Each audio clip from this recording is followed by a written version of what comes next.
Fala aí, galera, sejam bem-vindos ao canal Falando Sobre. Hoje vamos falar sobre semiologia do sistema circulatório de cães e gatos, ou como alguns preferem, sistema cardiovascular, tá bom?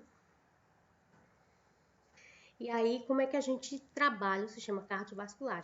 Primeiro a gente tem que ter o conhecimento da anatomofisiologia do sistema circulatório, né? Então, para que a gente trabalhe a semiologia do sistema, e tanto do sistema circulatório como dos demais sistemas, a gente tem que ter alguns conhecimentos básicos sobre a anatomia, né, nesse caso as estruturas e a topografia, como a fisiologia também e a fisiopatologia, né, que se referem a esse sistema. Além disso, a gente tem que estar alerta, pois para as particularidades apresentadas em cada espécie animal, uma vez que essas particularidades vão diferenciar no diagnóstico. Neste caso aqui dessa aula, a gente vai frisar em cães e gatos, tá bom? Então, vamos iniciar falando sobre cavidade torácica, tá bom? Os animais, por serem quadrúpedes, diferente da gente que somos bípedes, né, os humanos, eles possuem um tórax achatado em suas laterais. Esse achatamento é mais acentuado na porção ventral, mais ou menos cerca de 2/3 da parte inferior do mesmo, certo?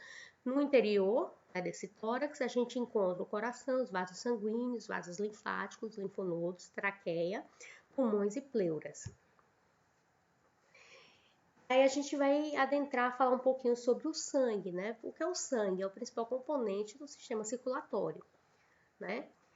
Pois todos os outros órgãos têm a função de possibilitar o fluxo sanguíneo adequado para esses diversos órgãos e tecidos, uma vez que o oxigênio é aquele que vai ser carreado, né, através do sangue, né, através da hemoglobina, tá bom? Além de outras muitas substâncias, tá certo? E aí o sangue ele circula em velocidade diferente, dependendo do tipo de vaso. Quando a gente fala de artérias, é mais ou menos 50 centímetros por segundo, às vezes 20 centímetros por segundo, e os capilares, são aqueles vasinhos mais fininhos, são 0,7 centímetros por segundo. E um dos órgãos principais do sistema é o coração. Aquele é o órgão que é localizado na cavidade torácica e sua porção anterior e ventral está mais localizada no lado esquerdo, mas em algumas espécies ele fica bem na metade, né? Lado direito e na metade do lado esquerdo, tá bom? Como eu disse, por isso que a gente tem que saber da anatomia de cada animal, para a gente poder saber a localização dos órgãos de forma correta. Então, quais seriam as funções? O coração tem a função de bombear sangue para todo o organismo e para si mesmo, tá bom? Já as veias, ela conduz o sangue em diferentes órgãos e tecidos para o coração, constitui o sistema coletor sanguíneo. As artérias já transportam o sangue do coração para os órgãos e tecidos corporais, o sistema de distribuidor sanguíneo. Já os capilares, ele transportam o sangue de forma mais lenta e possibilita a difusão de gases e filtração de substâncias. Já o sangue, né, ele transporta o oxigênio, como já foi dito, hormônios, nutrientes, substâncias químicas excretas, que são os produtos do metabolismo celular, que necessitam ser eliminados ou metabolizados via renal ou hepática, tá certo? Outras vias, queira ou não, esses subprodutos são excretados, mas há vias assim mais utilizadas são as vias renais, com a via renal, no caso, e hepática, né? As vias através dos rins e do fígado, tá bom? E aí, a gente sabe que existem muitas afecções do sistema circulatório, né? Tem aquelas que têm origem primária e aquelas que têm origem secundária. De origem não primária, afetam diretamente o sistema circulatório, enquanto a de origem secundária, eles afetam outros órgãos ou sistemas e depois levam a afetar o coração, tá bom? E aí a gente sabe o quê? Que o coração tem como função principal manter a boa circulação sanguínea, tá bem? A qual deve ser adequada para o bom funcionamento dos órgãos e dos tecidos do organismo. Além disso, Essa circulação é que vai levar o oxigênio para todas as células do corpo, permitindo também o transporte de gás carbono, nutrientes e eletrólitos, carregando substâncias como os medicamentos por todo o organismo. Tá? Ele também transporta as substâncias indesejadas para serem metabolizadas e eliminadas de forma satisfatória pelos órgãos, como o rins e fígado. Tá certo? Além disso, em casos de infecção, né, os micro-organismos eles também vão ser carreados por todo o organismo, né, por todo o corpo, através também desse sistema.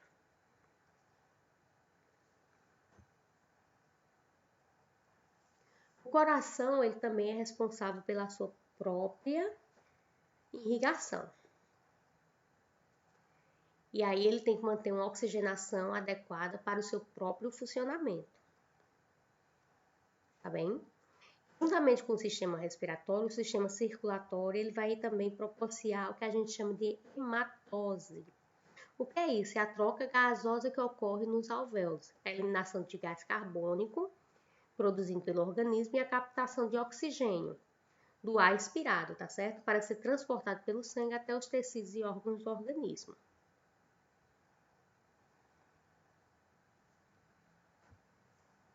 E aí a gente vai agora passar um pouquinho sobre a anatomia do coração. E aí a gente vê aqui o coração, né? Aqui é uma imagem do coração, tanto do gato como do cachorro, tá certo? Não tem muita diferença.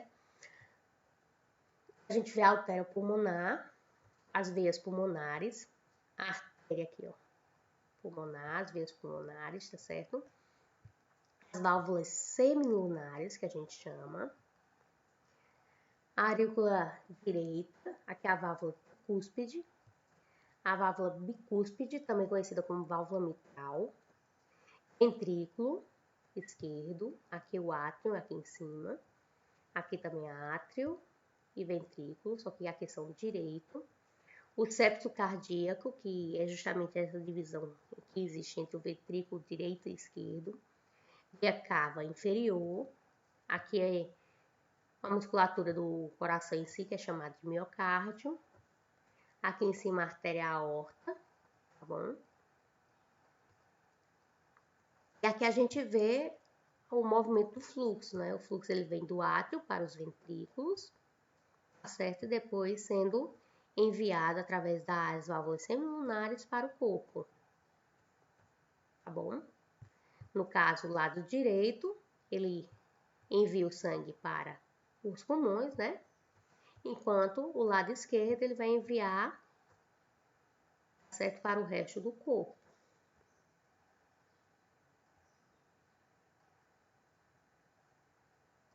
E aí a gente tem que também compreender que existem certas questões específicas do coração, né? A válvula cardíaca do lado esquerdo, a gente tem que lembrar que é a bicúspide, o mitral, e a do lado direito é a tricúspide, né? A gente tem que lembrar também que para a gente aumentar uma frequência cardíaca, tá certo? Ou uma frequência cardíaca aumentada, é a quantidade de sangue por minuto que o coração vai bombear, tá certo? Esse fluxo sanguíneo, né? E quando a gente aumenta a força de contração, tá certo? A gente está falando de força de propulsão sanguínea, a qual levará a um aumento de pressão arterial e tornará mais disponível o sangue para os diferentes tecidos e órgãos do corpo. Então, a gente tem que estar alerta para esses diferenciais, tá bom? Como eu falei anteriormente, o sangue sempre flui dos átrios para os ventrículos, né? Os átrios direitos e esquerdos são separados pelos respectivos ventrículos, né? Por válvulas que situam no orifício atrioventricular, como eu já apresentei, né, anteriormente, certo? E aí a gente sabe que o coração ele também tem o que a gente chama de propriedades, né? Então, quais são as propriedades do coração? O batimotrophismo, que é a autoexcitabilidade. O que seria isso? Né? Seria a capacidade do coração de possuir ou se auto-exercitar, de propagar impulsos elétricos e assim se contrair. certo? Isso ocorre aonde? Se inicia lá no nódulo nó sinusal, tá bom? Outra propriedade do coração é o que a gente chama de cronotropismo, a ritmicidade, que é o ritmo que ele tem, a capacidade cardíaca de ritmar suas contrações na frequência necessária, de modo síncrono e rítmico, certo? Para que todos os seus eventos, seja a sístole ou a diástole, certo? Que é a diástole, ocorram de forma adequada e complexa, aquele ritmo que a gente vê do coração. Pum, pum, pum, pum. E alguns corações que a gente não vê esse ritmo, né? A gente sabe que o animal, ele já tem algum problema cardíaco. E aí a gente vai ver onde está a falha, se é um sopro, onde é que ocorre, de acordo com as frequências que a gente vai aprender lá na frente, tá bom? Tem o bromotropismo, que seria a contratibilidade, que é a capacidade do coração de se contrair e promover a propulsão sanguínea para o vaso. No momento que ele se contrai, é o sangue que está dentro do coração, ele é jogado para os vasos, tá bom? E por fim, o inotropismo, que é a força de contração. A capacidade cardíaca de proporcionar uma força de contração necessária para que a frequência sanguínea obtida, certo? Associada à ação das artérias e veias, né? Esse sangue ele possa ser distribuído para todo o organismo de forma satisfatória. Ou seja, uma pessoa que não tem essa contratibilidade, então o que é que acontece? Você vai ficar muito líquido dentro do coração, sair pouco sangue, né? Esse sangue que vai ser oxigenado e pouco oxigênio vai chegar nos órgãos, tá certo? Através das artérias e das veias. Assim, não tendo, né, a quantidade necessária que deveria chegar a esses órgãos. Outra coisa interessante no coração também é que ele tem 3 estruturas básicas, que é o que a gente chama de túnicas, né? Elas são o pericárdio, o miocárdio e o endocárdio, certo? E aí, a gente vê aqui nessa imagem, ó, a gente consegue ver o saco pericárdio, a camada fibrosa, o pericárdio parietal, o pericárdio visceral, tá certo? O miocárdio e o endocárdio. O endocárdio é essa mais de fora, depois o miocárdio e a mais interna, o pericárdio, que é justamente essa partezinha aqui que envolve o órgão chamado coração, tá bom? E aí esse miocárdio é essa serosa que reveste a superfície externa cardíaca, tá bom? Seria esse pericárdio, tá certo? Estando em uma das suas porções intimamente ligada ao miocárdio, revestindo, tá bom? Já o endocárdio seria essa serosa que reveste o coração internamente, possuindo uma porção que reveste as camadas cardíacas, constituindo o chamado endocárdio mural ou parietal, certo? Também recobre as válvulas cardíacas, átrios ventriculares, sendo denominado também de endocárdio vascular. E o miocárdio, né, que é constituído de 2 porções distintas, a histológica e a funcionalmente, né? O miocárdio ordinário constitui um sistema contrátil, um músculo cardíaco em si, tá certo? Que é responsável tanto pela mecânica como pelo funcionamento cardíaco. Já esse miocárdio especializado é formado por células especializadas na formação e transmissão dos impulsos, tá certo? E aí determinando o ritmo cardíaco, sua autonomia, tá bom? E aí esses são constituídos por quê? Pelo nodo sinoatrial ou nó sinusal, como chamam, tá certo? O nó atrioventricular, tá certo? E o fascículo atrioventricular.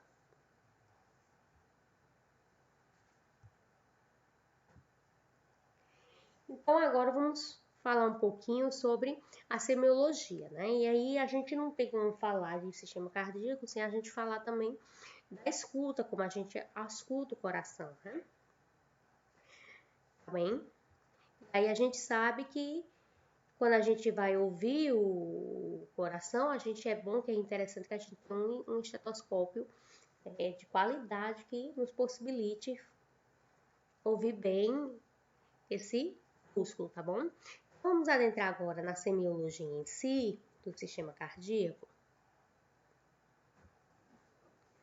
Então, a gente inicia fazendo aquela primeira partezinha, né? Pegando os dados do paciente, né? Fazendo a resenha, a identificação do animal, pegando os dados do proprietário, se o animal ele está vacinado, se ele está vermifugado, se ele já teve alguma doença anterior, se ele participou, já fez alguma cirurgia, esse tipo de coisa ou não. Tá bem? E aí a gente entra no que a gente chama de exame físico do paciente cardiopata, né? Depois de fazer todo esse processo de resenha, né? A gente faz, né, depois da identificação do animal, a gente faz anamnese, inspeção, palpação, percussão e auscultação. Né? Tudo isso é o começo da avaliação clínica do paciente, certo? É um procedimento muito importante, pois é esse trabalho que vai determinar, né, se o nosso paciente ele é cardiopata ou não, tá bem? E aí, dependendo da dúvida ou do que se ascute no paciente, a gente também pode pedir o que a gente chama de exames complementares, como eletrocardiograma, radiografia torácica, ecocardiograma, o Holter, entre outros, tá bem? Exames complementares a gente tem que lembrar que são aqueles exames que vêm complementar o exame físico e vêm ajudar, né, o médico veterinário, certo? Para a confirmação da suspeita do diagnóstico. E aí, como eu já estava dizendo, quais são as etapas, né? Resenha, a gente, além da resenha e desse exame físico que a gente faz, a gente tem que estar alerta também para o meio ambiente que esse animal vive, certo? O ambiente, ele, às vezes, ele é fundamental, certo? Além do exame físico geral, a gente tem que também fazer os exames subsidiários. E aí a gente vai discutir um pouquinho mais sobre a eletrocardiografia, como funciona, e a radiografia cardíaca. Então, o que é a resenha, né? A resenha a gente vai determinar a espécie, né? E aí a gente tem que ver, na medicina de pequenos animais, né, algumas doenças, elas são mais comuns em alguns animais do que em outros, né? Tem algumas espécies que são mais susceptíveis. Tem espécies de animais, né, como tem doenças que elas se apresentam só em cães, outras somente em gatos. E aí tudo isso vai ser determinado a partir, bom, dessa espécie. Outra coisa que a gente tem que saber é a idade do animal. Por quê? Porque se um animal jovem, né, ele apresenta doença cardíaca, a gente sabe que a doença cardíaca, queira ou não, é primária, certo? Enquanto os animais senis, eles tendem a ter doenças, né, queira ou não, que vem adquirida por causa da velhice, né? Como a questão do sopro, né? Um sopro, um murmúrio, em um filhote de 3 meses, ele vai sugerir uma cardiopatia congênita, né? Mas se o sopro for num cão de 10 anos, então a gente já vê que isso aí é sugestivo de uma cardiopatia adquirida. Então, por isso que a idade é importante, tá certo? E aí, por outro lado, né? A gente também sabe que um cão de 5 anos ele pode apresentar queira ou não, um sopro, né, devido também a uma cardiopatia congênita, tá bom? E aí, como eu estava dizendo, né, essas questões também a gente tem que ver que uma doença com um baixo gradiente de pressão, ela também pode dar sinais clínicos de insuficiência cardíaca ou congestiva. Então, tudo isso é interessante que o médico veterinário ele observe. O sexo, né, embora exista poucas cardiopatias ligadas ao sexo animal, né, isso pode sugerir certas enfermidades, mas nem sempre de forma precisa, tá bom? Mas a gente sabe, as estatísticas determinam que há maior incidência nos cães machos para duas afecções cardíacas adquiridas, né? Como a degeneração mixomatosa da válvula mitral e a miocardia dilatada, tá certo? Já a raça, né? Quando a gente fala da questão da raça do animal, né? Tem algumas raças que podem apresentar predisposição para algumas doenças, algumas cardiopatias específicas. Bem, e também a gente vê que tem algumas raças, elas têm facilidade, né, ou predisposição ao tromboembolismo aórtico, né, que é chamado de TEA, como por exemplo o Maine Coon, tá certo? Aquele gato que ele é bem grande, né?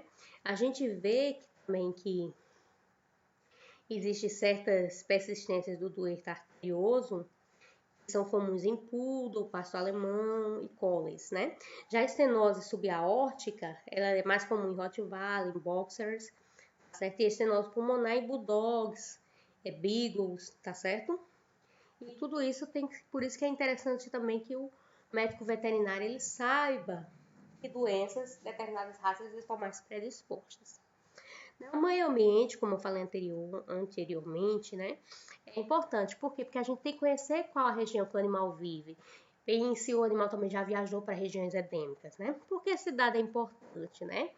Porque tem certas suspeitas clínicas de certas endemias, como a doença de Chagas e a dirofilariose, que pode ajudar, tá certo, no fechamento do diagnóstico.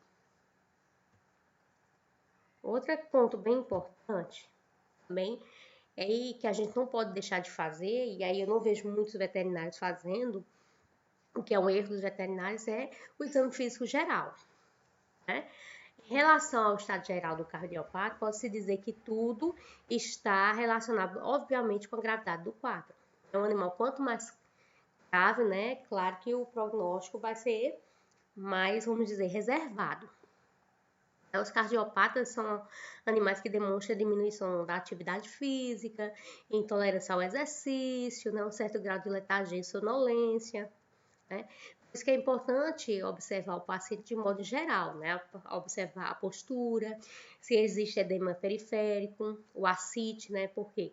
Porque os animais, né, quando eles têm doenças, né, como a insuficiência cardíaca congestiva, eles tendem a ter esse aumento em certos locais, né? Geralmente, né, na ICC, que é a insuficiência cardíaca congestiva, esses sinais estarão relacionados com a circulação pulmonar. E aí, quando a gente vê aquela circulação pulmonar com dificuldade, a gente vê o que? A gente vê o animal, infelizmente, ele tendo em certos locais do seu corpo, né, edemas periféricos, tá bem? E aí a gente deve observar o padrão respiratório, o ritmo do animal, a profundidade dos movimentos respiratórios, determinar se existe taquipneia, dispneia ou tosse. Bem? Então, o que é importante no exame físico cardiológico, né? O exame físico cardiológico, ele integra o exame físico convencional e possui o mesmo procedimento. Então, o que é que a gente faz quando a gente está fazendo a avaliação do paciente? A gente faz o exame físico geral e, dependendo da queixa do paciente, se uma queixa cardíaca, a gente faz o exame físico específico, que seria o exame cardiológico, tá bom? Esse exame físico, ele deve seguir uma sequência de manobra, porque para que a gente não deixe, né, de examinar algum ponto que seja importante, tá certo? E aí a gente faz a avaliação da cabeça, do pescoço, do tórax e do abdômen. Tá bom? E o que a gente faz no primeiro momento? No primeiro momento, a gente vê se o animal, né, tem simetria, tá bom? No rosto do animal. Tá bem? O que a gente observa no primeiro local quando a gente está observando a cabeça do animal no exame físico geral? No exame físico geral de cabeça, a gente verifica se as trufas estão úmidas e brilhantes, sem presença de qualquer secreção, a cor e a perfusão das membranas mucosas, né, as mucosas do animal, pois ele vai ter a ideia, as mucosas elas vai nos permitir a gente ver como está a circulação periférica desse animal, né, se está realmente tendo uma boa circulação ou não. No pescoço, a gente inspeciona a presença e o aumento de volume, como também a gente pode visualizar e caracterizar a presença do pulso da jugular, tá certo? Pesquisar a presença de reflexo de tosse, da palpação da traqueia, também para avaliar, né, o tipo de tosse apresentado pelo animal. Lembrando que os animais que têm problema cardíaco, né, essa jugular e esse pulso, ele vai estar bem mais, vamos dizer, visível, para que a gente possa observar, tá bem? No tórax, a gente observa o tipo de respiração apresentado pelo animal, se está em condições normais ou se ele está tóraco-abdominal. A gente observa também o aumento do volume torácico, assim como diante de um certo grau de emancipação, tentar visualizar a presença de choque precordial, tá bom? No abdômen, a gente pode observar a presença e aumento do volume abdominal, a presença de ascite, que pode, queira ou não, indicar uma doença cardíaca. O que é ascite, né? É justamente aquele líquido que a gente vê na barriga do animal, que a gente chama de barriga de barril, né? O animal, ele pode estar até caquético, mas a barriga é bem cheia só de líquido, tá bom? Então, aqui a gente tem algumas figuras de exame físico do paciente cardiopata. Essa primeira aqui, a gente está vendo a avaliação da cabeça, né? Avaliando a simetria das estruturas anatômicas do animal. Essa segunda aqui, observando as mucosas da boca e os dentes, avaliando a coloração e a presença de se há processos inflamatórios ou não dentários. Por quê? Porque o dente, ele pode causar uma certa diferença na mucosa. Aqui ela tá rosa, ela tá normal, mas ela poderia estar hiperêmica. Isso aqui não seria uma doença cardíaca se ele tivesse, claro, inflamações dentárias. Por isso, tudo isso é importante para um diferencial. Aqui a gente está observando as narinas, ó, para ver se tem umidade ou secreção. Lembrando que o animal que ele tem problema cardíaco, ele vai apresentar problemas de respiração, tá bom? Uma vez que o sangue, como eu já disse, como ele vai transferir o oxigênio para todo o corpo, né, através da hemoglobina, ele não vai fazer isso de forma adequada, tá certo? Aqui a gente vai ver a determinação do tempo de preenchimento capilar, que é para ver o grau de desidratação se ou não, né? A inspeção das mucosas oculares, avaliando também se tem secreção ou não. Inspeção da região orofaringe e das glândulas sublinguais, tá bom? Aqui a gente vai ver já o pulso da jugular, auxílio do algodão umedecido com álcool para facilitar essa observação. A palpação da traqueia para ver o reflexo de tosse, tá bem? E aí a gente adentra no que a gente chama da ausculta cardíaca, tem? A ausculta cardíaca correta, ela vai permitir identificar se um paciente é cardiopata ou não, determinar a frequência cardíaca, a presença de sopro, a intensidade e também o foco de origem. Então, existem vários pontos chaves durante a realização da escuta correta, né? Como eu disse anteriormente, a gente deve utilizar um estetoscópio, o ambiente ele deve ser tranquilo e silencioso, por quê? Porque o som ele pode atrapalhar na ausculta, certo? A colaboração tem que ser adequada do proprietário, ou seja, seria bom ele ficar calado durante a ausculta, para que ele não atrapalhe nessa ausculta, certo? O posicionamento do paciente, a boca fechada, para que a respiração não cause alguma vibração que atrapalhe a ausculta. De extrema importância, tá certo? Manter tanto a boca fechada como assim a narina do animal, para que isso não atrapalhe. Quando se trata de gatos, a gente tem que evitar que eles fiquem ronronando, né? Que isso também atrapalha a ausculta, tá certo? Então, tudo isso é importante no momento da ausculta cardíaca. E aí, durante o exame, né, a gente também faz a palpação do tórax, né? Para determinar o que é precordial, a escuta do foco da válvula mitral, né? O choque precordial, aqui o cão ele tá em decúbito external, tá certo? E aí o que é importante, né? O foco de escuta cardíaca, ele vai, quando a gente ausculta o coração do animal, a gente vai utilizar a ausculta tanto no lado direito como no lado esquerdo. O que é que a gente escuta, né? Quando a gente tá aqui no quinto, na quinta espaço intercostal, que a gente chama aqui, certo? A gente vai escutar o que a gente chama de válvula mitral. No quarto espaço intercostal, a gente vai ouvir um pouquinho mais acima a válvula aórtica. E no terceiro espaço intercostal, a gente vai ouvir a válvula pulmonar. Tudo isso aqui a gente faz a escuta do lado esquerdo do animal. Já no lado direito, no quarto quarto espaço intercostal aqui, tá vendo? A gente vai escutar o que a gente chama de válvula tricúspide, certo? No tórax. Então, tudo isso é importante para que a gente possa ouvir bem, certo? O coração do animal. E aí, dependendo do que a gente escuta, a gente vai também determinar as intensidades de sopro. Tá bem? Existe o sopro grau 1, o mais leve, é detectado somente após um longo período de escuta em ambientes muito tranquilos. O grau 2 é aquele sopro suave que a gente já escuta diretamente em foco valvar.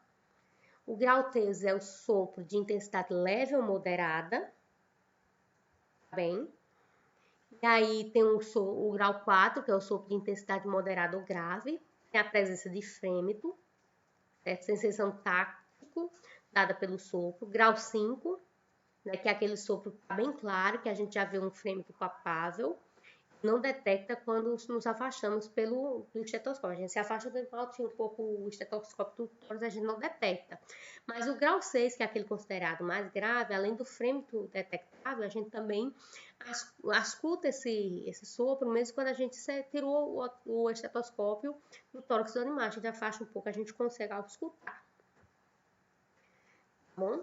Aí, com relação à fase do ciclo cardíaco e do sopro que ocupa, podemos dizer que o sopro ele pode ser sistólico, como no caso de regurgitação da mitral da tricúspide, né? Se ele pode ser congênito ou adquirida, se há estenose das válvulas pulmonar ou aórtica, se o sopro é diastólico, pela regurgitação das válvulas aórtica ou pulmonar, ou se poderá ocupar um período de sístole ou diástole, né? Como no caso da persistência do dueto arterioso, né? Então, tudo isso a gente observa. Então, existe também o que a gente chama de exames subsidiários, né? São aqueles exames que a gente faz quando a gente está realizando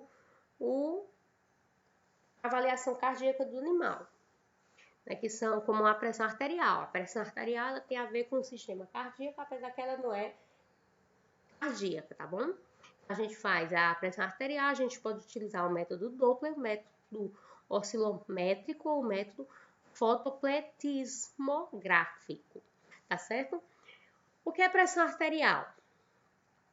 Do ponto de vista, é a pressão exercida pelo sangue sobre a superfície interna do vaso arterial.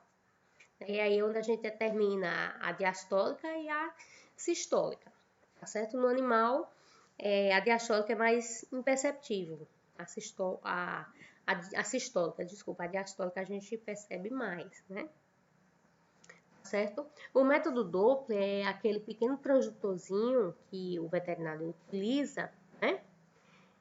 Que ele libera um sinal, como fosse um sinal de ultrassom, que a gente consegue ouvir, né, a passagem do sangue pelo vaso sanguíneo. Quando o médico veterinário pega o oscilométrico, que é aquele aparelho que a gente infla, né, no membro torácico do animal, né, que tem um manguito que a gente infla, né, e obtém a pressão arterial sistólica e distólica, né, e a média da frequência cardíaca. Então, quando a gente faz aquilo, a gente coloca o Doppler e a gente consegue ouvir a passagem do sangue pelo vaso sanguíneo. Já o método fotopletismográfico, certo, atua como uma forma semelhante aos oxímetros. Trata-se da emissão de raios infravermelhos para a determinação da pH. Bom? E aqui a gente está vendo alguns aparelhos, né? A gente vê aqui um aparelho de Doppler, né? Aqui o aparelho que eu estava falando anteriormente, que é o oscilométrico, né? Que ele tem essa peirazinha aqui.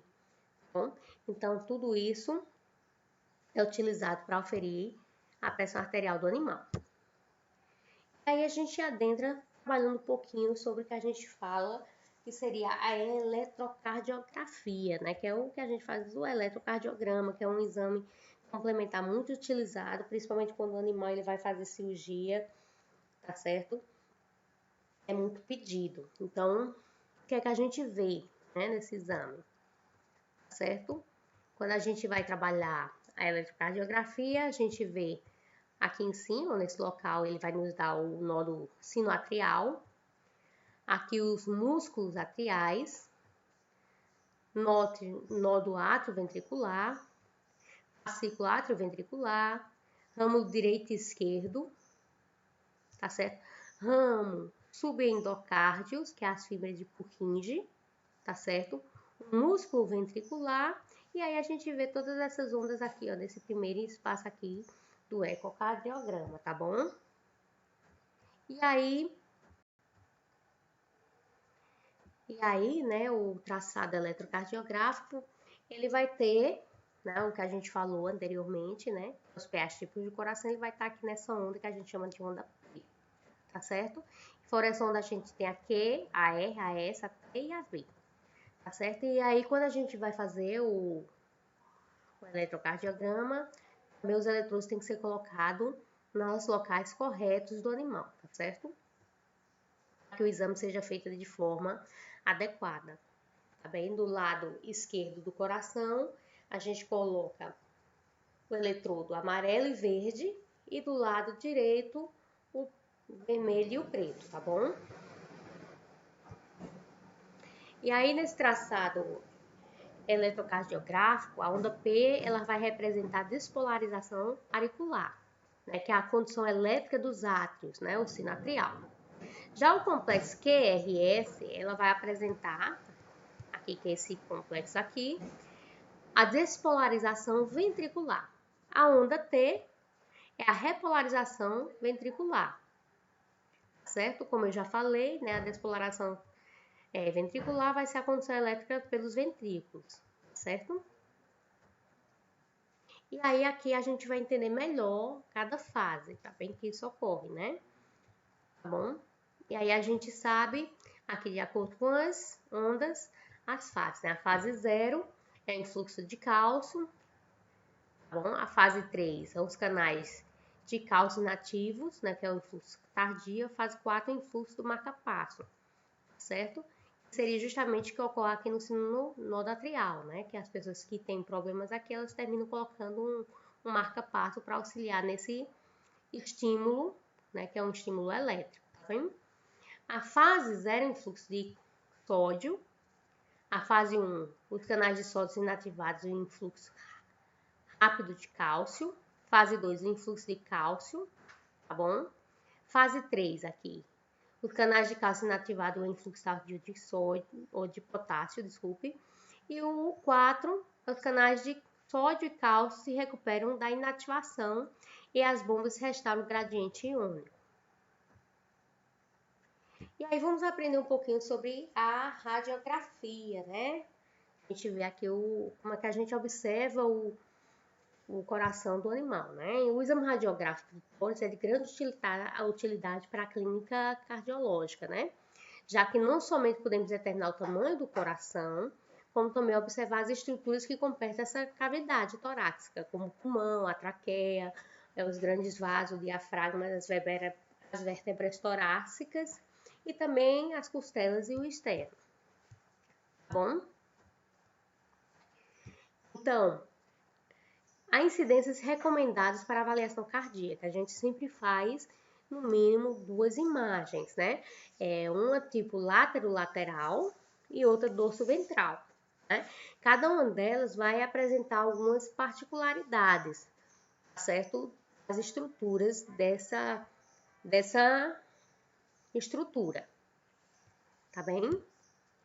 E aí a incidência látero-lateral, né? A gente vai em respiração máxima, os membros anteriores estirados cranialmente, né? O corpo em hiperextensão, o perfeito posicionamento do tórax, as costelas de um lado devem coincidir com as do outro lado do tórax, tá certo? Já a incidência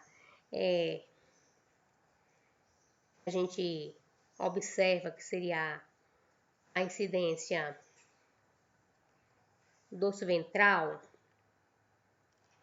ela vai demonstrar a inspiração máxima, os membros anteriores estendidos e o perfeito alinhamento das vértebras torácicas e do externo. Na silhueta cardíaca lateral no exame radiográfico, a gente pode observar a silhueta cardíaca em posição em relação ao tórax. Já a dorso ventral, a gente determina as estruturas de um modo prático. Podemos observar o arco aórtico, a artéria pulmonar, o átrio esquerdo, ventrículo direito e átrio direito.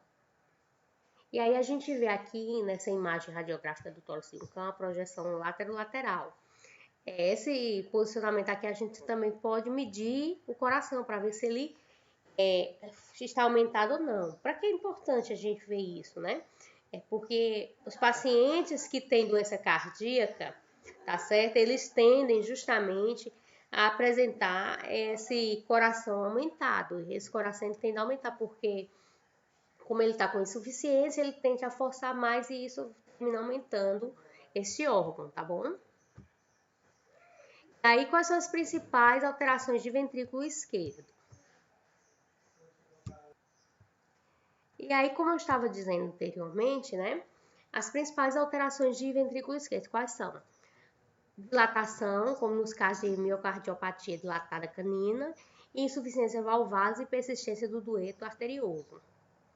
Hipertrofia, como nos casos de estenose subaórtica, hipertensão arterial, miocardiopatia hipertrófica, hipertireoidismo, enfermidade miocárdica infiltrativa. Essas são as doenças mais comuns e as alterações mais comuns de ventrículo esquerdo. Já de ventrículo direito, né, em dilatação a gente vê a insuficiência da válvula tricúspide, congênita ou adquirida, defeitos do septo atrial ou ventricular, miocardiopatia dilatada. Hipertrofia, a gente vê a estenose pulmonar, a cretalogia de Fallop, hipertensão pulmonar, corpo pulmonar, miocardiopatia hipertrófica, que essa é restritiva de felinos, tá bom? E como referência a gente utilizou Semiologia Veterinária, Arte do Diagnóstico, do Francisco Leite Feitosa. Então, até a nossa próxima aula. Não se esqueçam de nos seguir.